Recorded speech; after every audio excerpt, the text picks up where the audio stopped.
அனைவருக்கும் வணக்கம். நான் உங்கள் ஜோஸ் பில்வின். த ட்ரூத், உண்மை பேசலாம் வாருங்கள் நண்பர்களே.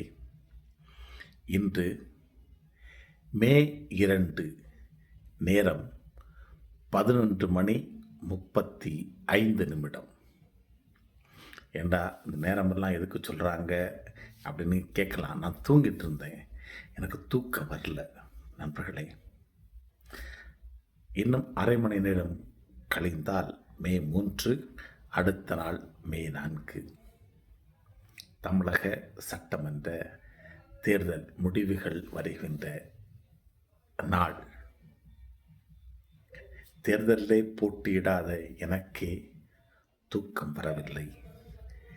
தேர்தலில் போட்டியிட்டு பல கோடி ரூபாய் செலவு செய்த அந்த வேட்பாளர்கள் எவ்வளவு மன அழுத்தத்தில் இருப்பார்கள் என்பது எனக்கு தெரியும். ஏனென்றால் நான் சட்டமன்ற தேர்தலிலும் நாடாளுமன்ற தேர்தலிலும் சுயேட்சையாக போட்டியிட்ட ஒரு வேட்பாளர் என்ற முறையில் நான் இதை பதிவு செய்ய கடமைப்பட்டிருக்கிறேன். எதற்காக இந்த காணொளி என்று கேட்டால், நண்பர்களே, 4ஆம் தேதி தேர்தல் முடிவு வரும்போது பல நபர்களுக்கு ஹார்ட் அட்டாக் வரலாம். பல நபர்கள் மருத்துவமனையில் சிகிச்சைக்காக அனுமதிக்கப்படலாம். ஏனென்றால் மிகவும் ஒரு இக்கட்டான தேர்தல் இது. இதற்கு முன்னால் அனைத்திந்திய அண்ணா திராவிட முன்னேற்றக் கழகம், திராவிட முன்னேற்றக் கழகம் 2இல் ஒரு அணி வெற்றி பெறும் என்று அனைவரும் நினைத்து கொண்டிருந்தார்கள். அதுதான் உண்மையான விஷயம். இப்போது தமிழக வெற்றி கழகம் என்று ஒரு கட்சி உள்ளே நுழைந்து வெற்றி வாய்ப்பு யாருக்கு என்று தெரியாத ஒரு சூழ்நிலை நிலவிக் கொண்டிருப்பது ஒரு முற்றிலும் மறக்க முடியாத உண்மை. அதை திராவிட முன்னேற்றக் கழகத்தை சார்ந்தவர்களாக இருந்தாலும், அனைத்திந்திய அண்ணா திராவிட முன்னேற்றக் கழகத்தை சார்ந்தவர்களாக இருந்தாலும் ஏற்றுக்கொள்ள வேண்டியது காலத்தின் கட்டாயம். ஏனென்று சொன்னால், தமிழக வெற்றி கழகத்திற்கு யாரெல்லாம் வாக்களித்தார்கள் என்பதே இப்போது வரைக்கும் தெரியாத ஒரு சூழ்நிலையில் இருக்கிறது. இளைஞர்கள்தான் வாக்களித்தார்கள் என்று நாம் நினைத்து கொண்டிருந்தோம். ஆனால் பெண்கள் வாக்களித்திருக்கிறார்கள். முதியவர்கள் ஆண் பெண் வேறுபாடு இல்லாமல் வாக்களித்திருக்கிறார்கள். எப்படியாக வாக்குகள் சிதறி கிடக்கிறது. சில கருத்து கணிப்புகள் வந்திருக்கிறது, பணம் வாங்கியும் வாங்காமலும். ஆனால் வெற்றி யாருக்கு என்பது 4ஆம் தேதி மட்டுமே தெரியும். அதுதான் உண்மை. யார் வெற்றி பெறுவார் என்பதை இப்போது நான் இந்த காணொளியில் சொல்ல விரும்பவில்லை. நான் ஏன் இந்த 11:35 இந்த காணொளியை பதிவிடுகிறேன் என்று சொன்னால், என்னுடைய மனமெல்லாம் இந்த தமிழக வெற்றி கழக தோழர்களை நினைத்து வேதனையால் துடித்து கொண்டிருக்கிறது. நான் உண்மையிலேயே மனமாற உளமாற தமிழக வெற்றி கழக தொண்டர்களை வாழ்த்துகிறேன், வரவேற்கிறேன். காரணம், இந்த தேர்தலிலே பல கோடி ரூபாய் செலவுகள் செய்திருக்கிறார்கள். ஒவ்வொரு வேட்பாளரும் குறைந்தபட்சம் 2 கோடி முதல் 10, 20, 30 கோடி வரைக்கும் செலவு செய்திருக்கிறார்கள் என்பதுதான் உண்மை. எனக்கு தெரிந்து தன்னுடைய மனைவியின் நகைகளை பணயம் வைத்த வேட்பாளர்கள் இருக்கிறார்கள். ஆனால் நாம் தமிழர் கட்சியை பொறுத்தமட்டில் அவர்களுக்கு சுழல் மணி என்று ஒன்று இருக்கிறது. வெளிநாடுகளில் இருந்து வருகிற பணம், அந்த கட்சியை சார்ந்தவர்கள் கொடுக்கின்ற, மாதம் அனுப்புகின்ற அந்த பணமெல்லாம் இருக்கிறது. ஆனால் தமிழக வெற்றி கழக நண்பர்கள், என் கண்முன் நான் பார்த்த நிகழ்ச்சி என்னவென்று சொன்னால், இந்த தேர்தலில் தமிழக வெற்றிக் கழக மக்கள் தங்களுடைய சொந்த பணத்தில் இந்த தேர்தலை சந்தித்திருக்கிறார்கள் என்பதுதான் உண்மை. அவர்கள் நான் மனமான பாராட்டுகிறேன். எவனொருவன் தன்னுடைய சொந்த பணத்தில் கட்சிக்கு உழைக்கிறானோ அந்த கட்சி இன்றில்லை என்று சொன்னால் நாளை வெற்றி பெறும் என்பதில் மாற்று கருத்து இல்லை.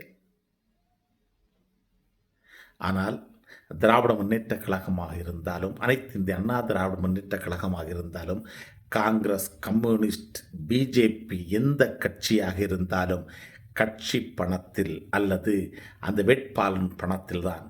பூத்து பணம் இல்லை என்று சொன்னால் வேலை செய்யக்கூட ஆளில்லாத கட்சியாகத்தான் இருந்து வருகிறது. தேசிய கட்சியாக இருந்தாலும் மாநில கட்சியாக இருந்தாலும் அதில் நான் மிகவும் மனவேதனை அடைகிறேன். ஒரு ஓட்டிற்கு பணம் கிடைத்தால்தான் நான் ஓட்டு போடுவேன், என் கட்சியில் எனக்கு பணம் தந்தால்தான் செலவு செய்வேன் என்பதெல்லாம் வருத்தப்படக்கூடிய ஒரு விஷயம். ஆனால்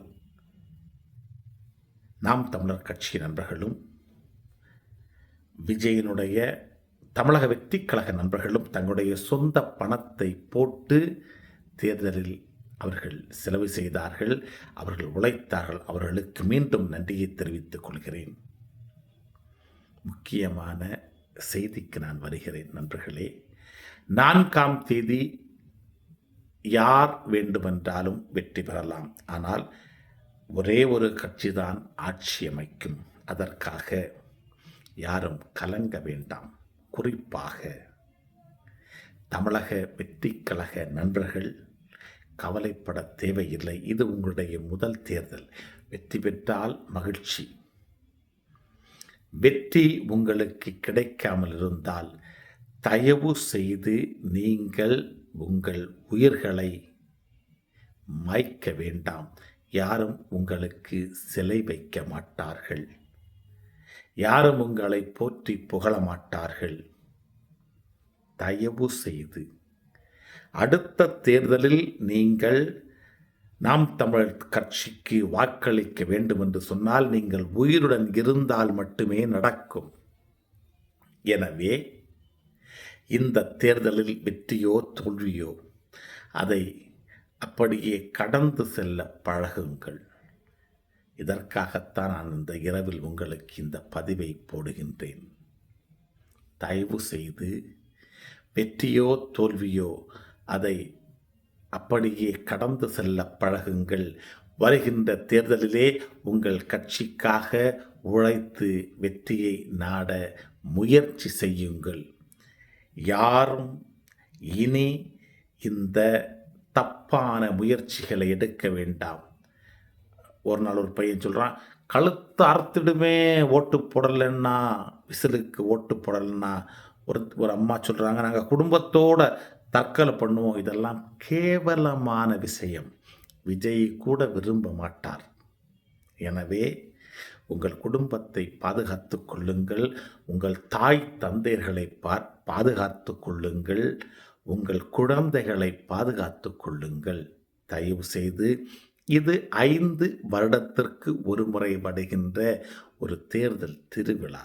இந்த திருவிழா நன்றாக நடந்து முடிந்தது.